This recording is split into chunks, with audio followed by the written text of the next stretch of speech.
falando do debate em si das medidas cautelares. A gente tem que examinar isso à luz da coerência do próprio ministro que as exarou. Mas se nós formos analisar as decisões do ministro Alexandre, e eu tenho o privilégio de advogar na corte, tenho visto várias nesse sentido, ele está sendo coerente com o que ele pensa.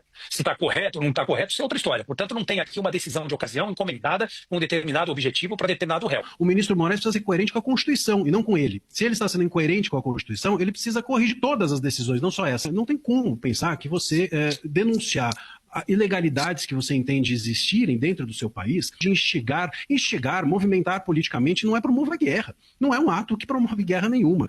A gente precisa entender, colocar as coisas no lugar, senão a gente vai entrar num mundo da fantasia em relação a isso, simplesmente por um desejo persecutório, seja de aliados ou adversários, como a gente estava dizendo, do Bolsonaro, seja por um desejo aqui, enfim, que me parece existir dentro do establishment entre STF e governo, de extirpar, de certa forma, o Bolsonaro das possibilidades de influência no pleito eleitoral do ano que vem. Isso não pode acontecer, isso destrói o direito em nome dessa possível perseguição. A gente precisa entender o seguinte, se uma pessoa caminhar para um país estrangeiro e denunciar ilegalidades que ele entende existirem dentro do país, se isso é um atentado à nossa soberania, então quando amanhã um iraniano chegar aqui no Brasil e reclamar do seu país, a gente precisa devolvê-lo, porque ele está atentando contra a soberania dele. Quando um cubano vier para cá, ou qualquer outro vier para cá e fizer o mesmo, nós precisamos tratar essa pessoa como um criminoso. Isso é um absurdo. A gente precisa ouvir essa pessoa, respeitar essa pessoa, e se o governo brasileiro resolver retalhar em razão dessas denúncias que um estrangeiro faz aqui no Brasil, isso é um problema do governo brasileiro e não de quem fez a denúncia. Se o Bolsonaro foi lá fora,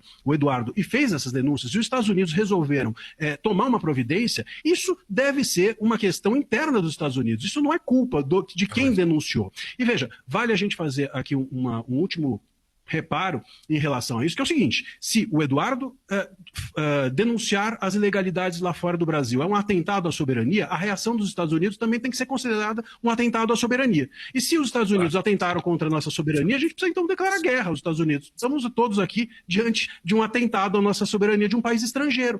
Ou então, até mesmo precisamos investigar o Trump. Talvez o Moraes deva colocar o Trump no inquérito das milícias digitais, como fez com o Musk. A gente precisa acalmar um pouco os ânimos para não perder o rumo da história e destruirmos não só relações internacionais, como o próprio direito, a estrutura e a essência dele em nome de um desejo persecutório.